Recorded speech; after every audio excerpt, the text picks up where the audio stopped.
السلام علیکم۔ بخاری حدیث نمبر 8۔ نبی کریم صلی اللہ علیہ وسلم کے اس فرمان کے تشریح سے متعلق، جس میں آپ صلی اللہ علیہ وسلم نے فرمایا کہ اسلام کی بنیاد 5 چیزوں پر رکھی گئی ہے اور ایمان کا تعلق قول اور فعل ہر دو سے ہے، اور وہ بڑھتا ہے اور گھٹتا ہے، جیسا کہ اللہ تعالیٰ نے فرمایا، تاکہ ان کے پہلے ایمان کے ساتھ ایمان میں اور زیادتی ہو،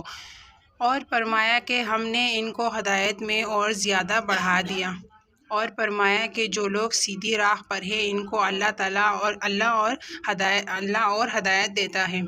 اور فرمایا کہ جو لوگ ہدایت پر ہیں اللہ تعالیٰ نے اور زیادہ ہدایت دی ہے اور ان کو پرہیزگاری عطا فرمائی، اور فرمایا کہ جو لوگ ایماندار ہیں اور ان کا ایمان اور زیادہ ہوا، اور فرمایا کہ اس صورت نے تم میں سے کس کا ایمان بڑھا دیا، اور فرمایا کہ منافقوں نے مومنوں سے کہا کہ تمہاری بربادی کے لیے لوگ بکثرت جمع ہو رہے ہیں، ان کا خوف کرو۔ بس یہ بات سن کر ایمان والوں کا ایمان اور بڑھ گیا اور ان کے منہ سے یہی نکلا، حسبنا اللہ و نعم الوکیل، اور فرمایا کہ ان کا اور کچھ نہیں بڑھا، ہاں ایمان اور اطاعت کا شیوا ضرور بڑھ گیا، اور حدیث میں وارد ہوا کہ اللہ کے راہ میں محبت رکھنا اور اللہ ہی کے لیے کسی سے دشمنی کرنا ایمان میں داخل ہے۔ رواہ ابو داؤد عن ابی امامہ، اور خلیفہ عمر بن عبدالعزیز رحمۃ اللہ علیہ نے عدی بن عدی کو لکھا تھا کہ ایمان کے اندر کتنے ہیں فرائض اور عقائد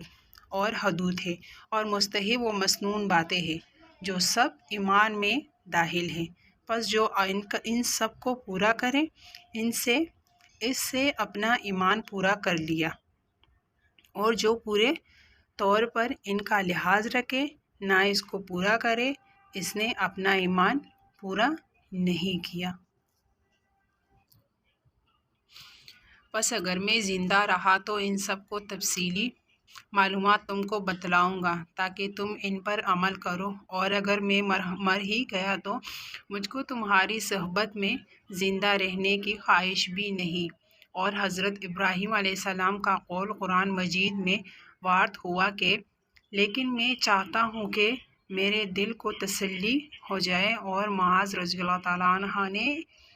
ایک دفعہ ایک صحابی اسود بن بلال نامی سے کہا تھا کہ ہمارے پاس بیٹھو تاکہ ایک گھڑی ہم ایمان کے باتیں کر لیں، اور حضرت عبداللہ بن مسعود رضی اللہ تعالیٰ عنہ نے فرمایا تھا کہ یقین پورا ایمان ہے اور صبر آدھا ایمان ہے۔ رواہ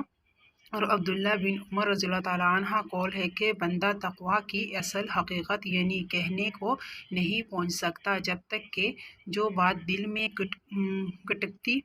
کھٹکتی ہو اسے بالکل چھوڑ نہ دے، اور مجاہد رحمۃ اللہ علیہ نے آیت کریم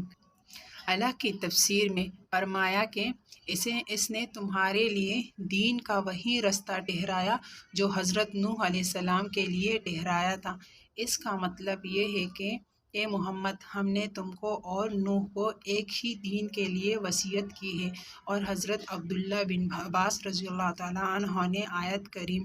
شروع منہاج کے متعلق فرمایا کہ اس سے سبیل سیدھا رستہ اور سنت نیک طریقہ مراد ہے، اور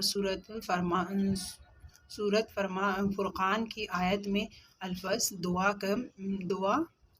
کے بارے میں فرمایا کہ ایمان، اس سے تمہارا ایمان مراد ہے۔ اور سے ایسے خوبصورت سے حدیث سننے کے لیے میرے چینل کو سبسکرائب کیجیے، ویڈیو کو لائک کیجیے، فرینڈس میں بھی شیئر کیا کریں۔ اپنا بہت ہی خیال رکھیے گا۔ ملتے ہیں اور حدیثوں کے ساتھ، خوبصورت حدیثیں اللہ کی خوبصورت باتوں کے ساتھ ملتے ہیں آپ کے ساتھ۔ اپنا بہت خیال رکھیے گا۔ Thanks for watching. اللہ حافظ۔